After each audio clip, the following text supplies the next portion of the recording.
안녕하세요, 여러분들 어떻게 지내셨나요? 저번 주 주말을 비롯해서 저번 주에 또 한미약품이 마감되기도 했죠. 정신이 없었을 텐데 저 같은 경우에는 이제 계속 강의입니다. 바에지 강의. 명절에 끝내려고 했는데 끝내질 못하고 계속 수정보완하고 거기다가 이제 감기 악재까지 겹치면서 무슨 두통이란 두통은 다 오고 별 일이 다 있었어요. 결국에는 바에지 강의 자료를 한 140페이지 정도로 완성을 했고 오늘부터 좀 촬영을 들어갔거든요. 수요일이나 목요일쯤이면 끝날 것 같습니다. 그래서 강의 시간은 한 6시간 좀 넘게 예상이 되더라고요. 6, 7시간 정도 들으면은 취업에 필요한 바이오의약품은 필요한 것들만 쏙쏙 핵심만 파악할 수 있겠구나. 그런 강의를 만들고 있습니다.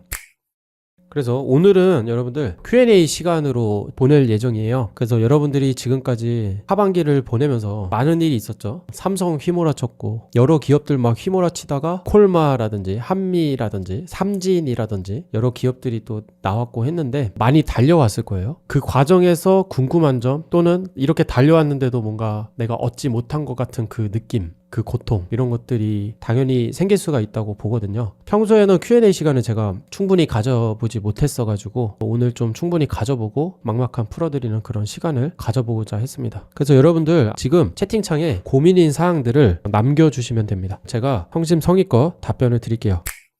안용님이 삼바 직무 면접은 어떻게 준비하면 좋을까요? 첫 취준이라 문제가 어떤 식으로 나오는지 몰라 어렵네요. 삼바 직무 문제는 생각보다도 다양하게 좀 나오더라고요. 근데 중점인 거를 보자면은 공정이에요. 바이오의약품 공정에 대해서 이해도가 필요합니다. 근데 이것도 좀 다른 게 화학공학 쪽이시면요. 그래도 화학공학 전공지식 관련된 게 나올 수가 있어요. 전공지식은 필수적으로 좀 공부를 해두시되 이런 공학 관련된 거 있죠. 예를 들면은 유체역학 같은 거랑 그런 화학공학과에서 제약회사에 이거 쓸만한데 라는 과목들이 있으면은 그것들에 대해서 좀 복습이 필요하고 만약에 생물 쪽 전공이다 하면요. 바이오의약품 공정에 대해서는 필히 공부를 해야 된다. 그리고 그거와 관련된 문제가 나온다 라고 보시면 될 것 같아요. 예를 들면은 세포 배양에 대한 거 그리고 정제 크로마토그래피에 대한 거 이런 것들이 나오죠. 그래서 이거에 대한 고민을 해결해 드리고자 제가 바에지라는 강의를 만들고 있는 거예요. 오늘도 촬영을 했고 다음 주 수요일쯤 런칭한 예정입니다. 서리언니님, 보통 수시 채용이면 다음 달부터 근무 가능한 사람을 찾는 걸까요?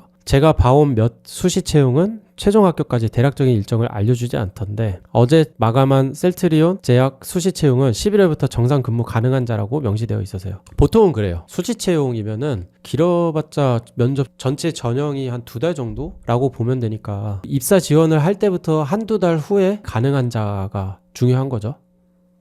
만약에 서리 언니님이 막학기를 다니고 있다 그러면은 방안을 마련하셔야 돼요. 그 취업을 했을 때 취업계를 내서 회사에 근무를 할 수 있는지 바로 근무할 수 있는지 학교 내부적으로 좀 시스템이랑 절차 같은 걸 알아보시고 대비를 하고 그게 가능하면은 지원을 하시면 되겠습니다. 11월에 근무 가능한 자라고 돼 있으니까 11월에는 좀 어려울 수가 있겠죠. 그거를 좀 봐봐야겠습니다. 서리 언니님도 좋은 질문이었고요. 저 안용님도 좋은 질문이었어요. 최종 면접 후 보통 얼마 만에 연락 오나? 이거는 회바회라고 얘기를 했었어요. 어떤 데는 한 달 후에 연락 주기도 해요. 5주 후에. 근데 어떤 데는 면접을 본 당일에 한 2시쯤 면접을 봤는데 6시쯤에 연락이 오는 거야. 내일까지 올지 말지 결정해서 알려줘라. 급속 전개로 진행이 되는 경우도 있죠. 합격이 되면은 그렇게 허무할 수가 없어요. 갑자기 면접 봤는데 그날 합격했다고 연락이 오면서 내일까지 올지 말지 연락 줘라. 간다고 해놓고 그러면 다음 7일 줄게. 9일 줄게. 월요일날 출근해라. 그래가지고 갑자기 방구하고 빡빡빡빡 하다가 갑자기 직장이 됐네. 나 어떡하지? 막 이렇게 되기도 해요. 어떤 데는 한 달도 넘게 안 알려주다가 갑자기 연락 오는 경우도 있어요. 그러다가 갑자기 하는 말이 일주일 안에 와 출근해. 그래가지고 갑자기 일주일 만에 출근하기도 하고. 그 다음에 두 번째는 취업 때 연봉이나 통근버스 노선 물어보라고 했어요. 물어볼 필요가 있고 안 주는 경우도 있기 때문에 그거 정보 받고 진행을 하면 되는데 보통은 채용 검진을 안내를 해줘요. 안내 받고 그러면서 이제 부족한 게 있으면은 출근 전에 부족한 게 있으면은 또 정보를 받으면 되겠고요. 라파님 좋은 질문이었습니다.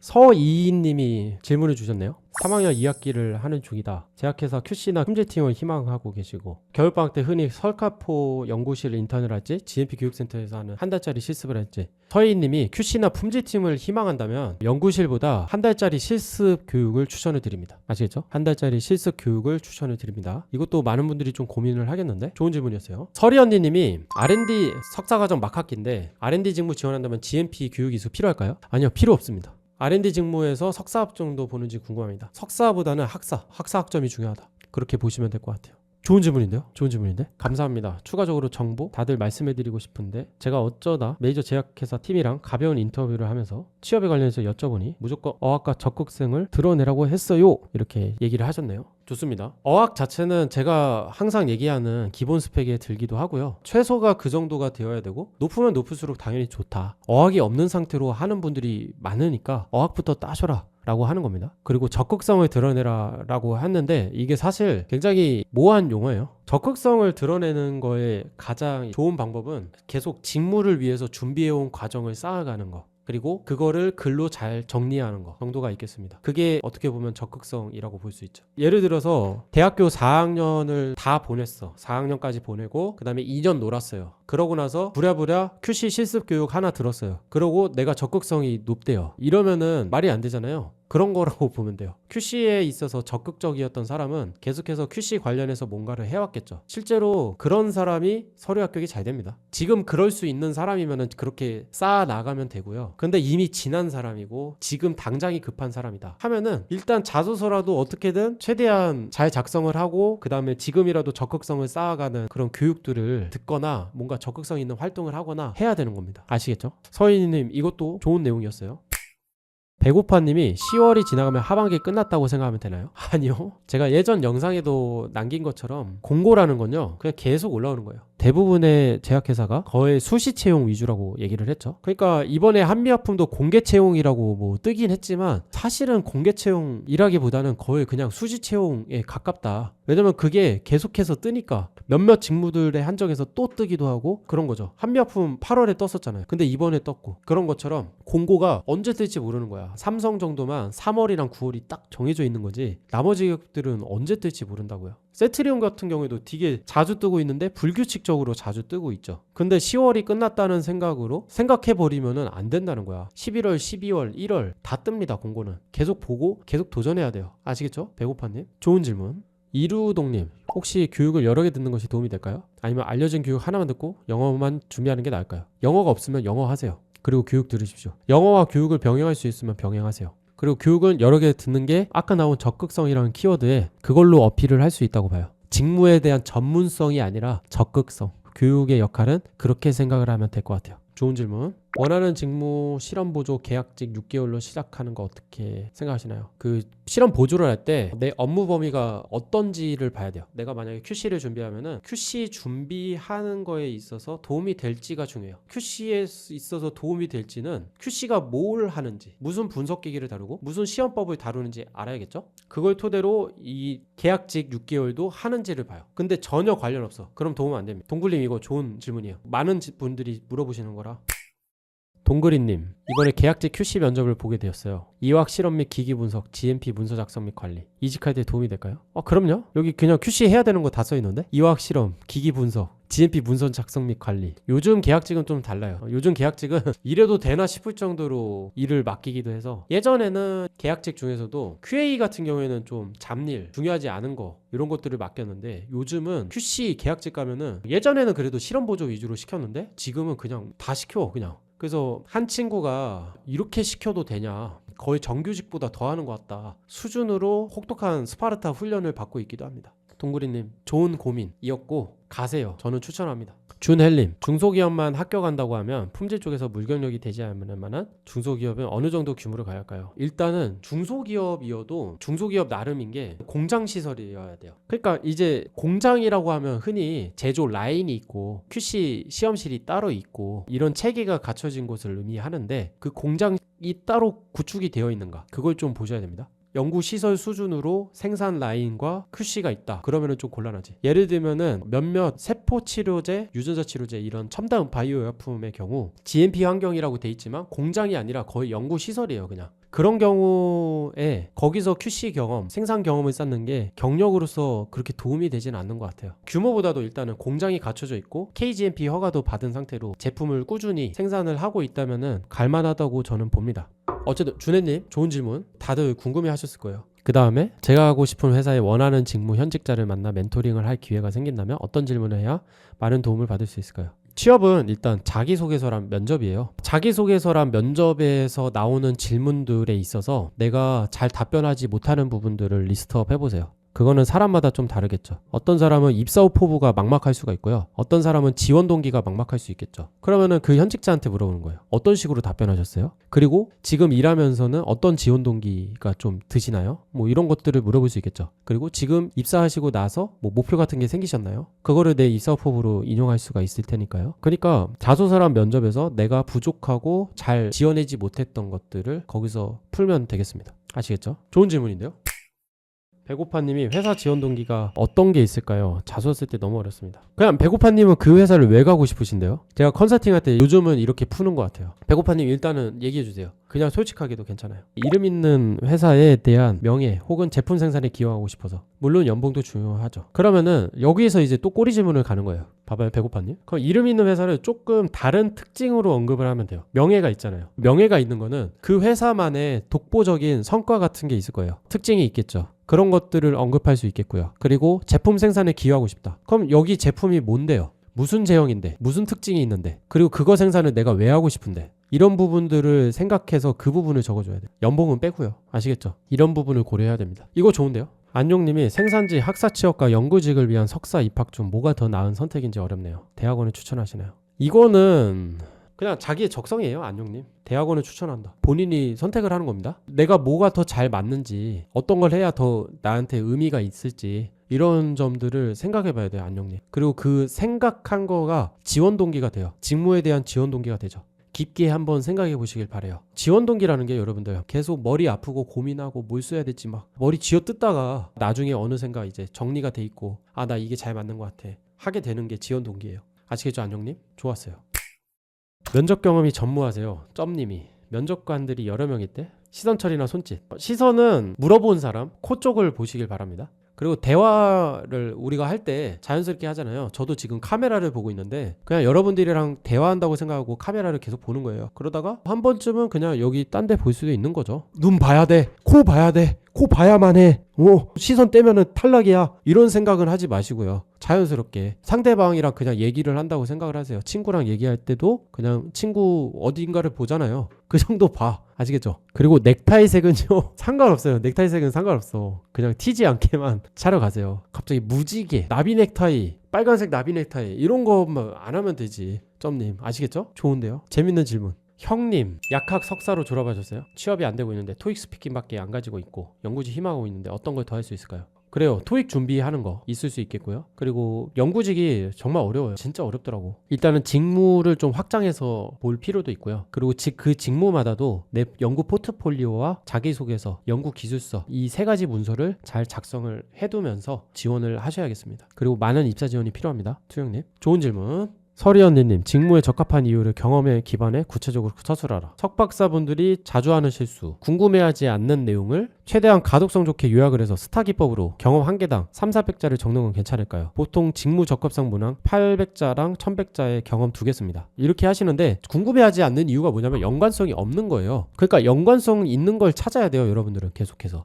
저는 직무적 강점 경험 문항에서는 스타 기법보다는 그냥 내가 뭘 할 수 있는지 스킬과 어세이 위주로 좀 기재를 하라고 하는 편입니다. R&D 분들의 경우. 그리고 좀 남는다면 문제 해결 경험이라든지 그런 거를 이제 스타로 간략히 쓸 수는 있겠습니다. 근데 내가 어떠한 강점이 있는지는 연구개발 직무에 있어서도 내가 어떤 어세이와 스킬을 해봤는지 그리고 어떤 물질을 다뤄봤는지 이런 것들에 있습니다. 그래서 그 부분을 좀 중점적으로 써줘야 된다고 생각을 합니다. 아시겠죠? 너무 스타에 매몰되지 마세요. 스타를 쓸 때는 쓰는데 다 이걸로 써야만 해 이렇게 가지는 마세요. 아시겠죠? 좋은 질문이었습니다. 그 다음에 영어 일상회화는 되는데 어학 점수가 좀 낮은 편이에요. QA 희망하는데 직무 공부 및 자소서에 힘을 더 주는 게 나을까요? IH면은 그렇게 낮은 편은 아니죠. 저는 그 토익도 따는 걸 추천을 해요. 저는 토익이 먹힌다고 생각하는 사람이라서 기본 스펙도 예전에는 토익을 얘기를 했었잖아요. 토익을 한 850점 이상으로 따보세요. 그리고 직무 공부 및 자소서 힘주는 거 이거는 병행이죠. 비나님 그렇게 한번 해보세요. 아시겠죠? 좋은 질문이었습니다. 형님, 석사로서 가고 싶은 연구 분야가 아닌 다른 제약 분야의 인턴이나 실험 보조나 고졸 초대접 모집에도 지원해서 합격한다면 경력 단절을 위해서 가보는 게 좋을까요? 일단은 이것도 마찬가지예요, 형님. 내가 지금 인턴, 실험 보조, 고졸 초대졸 모집을 할 때 내가 미래에 지원할 직무와의 연관성을 생각해야 돼요. 오늘의 키워드 나왔다, 여러분들. 연관성이 오늘의 키워드다. 다 이게 기준입니다. 나중에 도움이 될까? 그게 중요한 거예요. 도움이 될 것이냐 잘 판단이 안 되는 거죠. 왜냐하면 직무를 잘 모르니까. 그러니까 직무에 대해서 좀 더 잘 알아야 되는 거고 그런 부분이 있는 겁니다. 일단 내 목표가 정확히 설정이 안 돼 있어요. 질문만 보면. 연구 분야가 아닌 다른 제약 분야. 다른 제약 분야 어디요? 그걸 일단 정해 놓으셔야 될 거 아니에요. 그게 기준이 될 거고 그거에 맞춰서 인턴 실험 보조, 고졸 초대졸 모집 전형을 보면서 비교를 하면서 이게 도움이 될지 안 될지를 걸러내줘야겠죠, 형님. 좋은 질문이었습니다. 앙님, 자소서 성장 과정은 대학생활 얘기 풀면 될까요? 직무와 관련된 얘기도 적어야지. 성장 과정은요, 대학생활 얘기를 풀든 최근 얘기를 풀든 유년 시절 얘기를 풀든 상관없습니다. 내가 성장한 모멘텀만 있으면 돼요. 직무와 관련된 얘기를 써도 되고 안 써도 됩니다. 근데 제가 제일 추천하는 거는 직무와 관련된 얘기보다는 진짜 나라는 사람이 가장 성장한 모멘텀, 그때가 언제인지 생각해보고 그걸 쓰시길 바래요. 근데 그게 뭐 직무 관련된 경험을 하면서일 수도 있습니다. 그러면 직무 관련된 얘기를 쓰는 거죠. 이것도 좋은데요. 고고 JPM님이 재치현님 항상 중립적이고 진심을 다해 분석해 주시고 취준생들을 이해해 주셔서 감사합니다. 사업 어마어마하게 성공하실 거예요. 아이고 감사합니다. 극찬 감사합니다. 아이고 이런 거에 제가 힘을 또 받고 또 움직이는 거죠. 고고 JP님 감사합니다. 근데 제가 사업 이게 어마어마하게 성공하려면 여러분들의 도움이 필요합니다. 여러분들 도와주십시오. 저 혼자만은 안 됩니다. 여러분들도 같이 이제 재치원의 구성원으로서 같이 만들어 갔으면 좋겠어요. 그게 제 꿈입니다. 그래서 라이브도 하고 있는 거고요. 이런 스토리도 계속 오가면서 만들어 가게 되고 좋은 성과를 냈을 때 그 취업에 성공했을 때 그 짜릿함 그런 것들이 다 재치원의 과정이 되는 겁니다. 그래서 같이 만들어 갔으면 좋겠어요. 사업이 어마어마하게 이제 잘 되면은 취준생분들을 위한 팜치니 분들을 위한 프로그램이랑 그런 제도라고 해야 될까요? 이런 것들도 다 마련을 할 거예요. 여러분들이 정말로 더 잘 되었으면 좋겠고 여러분 후배분들도 계속 잘 될 수 있도록 고통을 줄일 수 있도록 하는 프로그램이랑 기부 같은 것도 할 거고 다 이제 계획이 돼 있습니다. 잘 봐주시면 좋을 것 같습니다. 같이 만든다는 건 그냥 이렇게 라방 오시고 그냥 저한테 좋은 소식이 있으면 또는 고민 있으면 카톡 채널로 연락 주시고 그러면서 이제 계속 관계 이어나가고 그리고 내년 연초에 있는 합격자들의 밤 같은 행사 같은 거 말이 계속 많아지는데 그 합격자분들 이제 현직자가 되잖아요. 현직자분들을 위한 커뮤니티도 제가 구성을 하고 있어요. 현직자분들한테는 또 주기적으로 세미나를 하면서 여러분들 이직 고민을 풀어드릴 겁니다. 그런 프로그램도 마련을 하고 있으니까 여러분들 많이 참여해주시고 재치원에 계속 머물러주시고 참여해주세요. 댓글 같은 것도 많이 남겨주시고요. 취업으로 인한 고통이 없는 세상을 같이 만들어갔으면 좋겠습니다. 예, 개미님. 오늘은 좀 늦게 돌아왔지만 잘 보고 있습니다. 아이고, 감사합니다. 예, 형님. 감사합니다. 아, 론리플래니님. 아프시는데도 시원시원하게 답변해주셔서 정말 감사합니다. 큰 도움 되었습니다. 아이고, 감사합니다. 론리플래니님. 여기 라방 오시는 분들만큼은 진짜 다 잘 되실 거예요. 왜냐면은 적극성 있죠? 오늘의 키워드. 첫 번째, 적극성. 두 번째, 연관성인데 적극성이 생각보다 진짜 인생에서 중요한 것 같습니다. 그리고 적극성이 있는 사람은 면접 때 티가 나요. 저는 면접은 아니지만 컨설팅을 하더라도요. 적극성이 있는 사람과 없는 사람이 구별이 되고요. 적극성이 있는 사람은 그냥 걱정이 별로 없어요. 면접에서 있는 그대로만 보여주면 되겠다라고 생각을 하고 그거에 맞춰서 컨설팅을 드리기 때문에 걱정이 없습니다. 그래서 여러분들 적극성. 지금 라방에 참여해서 이게 쉬운 게 아니잖아요. 사실. 월요일 밤에 누워서 아니면은 친구들이랑 만나서 놀 수도 있는 그 시간에 와가지고 이렇게 보고 있다는 것 자체가 굉장한 겁니다. 그래서 여러분들 끝까지 포기하지 않고 적극적으로 임하세요. 그리고 적극적으로 지원하세요. 그러다 보면은 기회가 옵니다. 그 기회를 잘 잡으면 취업은 성공입니다. 그렇게 보시면 되겠습니다. 오늘은 취업 멘토링 라이브 여러분들의 궁금한 점을 푸는 시간을 가져보도록 했고 마지막으로 공지를 하자면은 이제 다음 주에 또 라방을 또 올 거고요. 그리고 바이지 바이오약품 A to Z 바이지 강의가 촬영에 들어갔습니다. 그래서 수요일까지 촬영을 마칠 예정이고 편집이랑 재검토까지 해서 다음 주 수요일부터 금요일 사이에 런칭이 될 거예요. 필요하신 분들은 그 강의를 활용해서 바이오약품에 대한 기본적인 그 상식과 공정에 대한 것들 풀어가시면 좋겠고요. 그 다음에는 이제 3마크 강의도 런칭을 할 거니까 그렇게 활용해 주시면 되겠고 기타 문의사항, 고민 이런 것들은 카톡 채널 이거는 무료입니다. 카톡 채널로 문의를 주시면 제가 답변은 느리더라도 성심성의껏 이 라이브처럼 답변을 드리고 있으니까 여러분들 적극적으로 활용을 해주시면 되겠습니다. 저는 진짜 여러분들한테 답변을 줄 때마다 최소 하루 이틀은 벌어줬다라는 생각을 해요. 나 혼자 그렇게 의미부여를 하는 거긴 해. 여러분들한테 계속 기여를 해주고 있다, 뿌듯하다 라는 생각으로 진짜 카톡 채널로 이제 상담을 하고 있거든요. 그래서 여러분들 많이 활용을 해주셨으면 좋겠습니다. 그렇게 해서 여러분들의 고통 없애질 수 있도록 최선을 다하겠습니다. 자, 그러면 오늘 여기까지 마무리를 해볼게요. 여러분들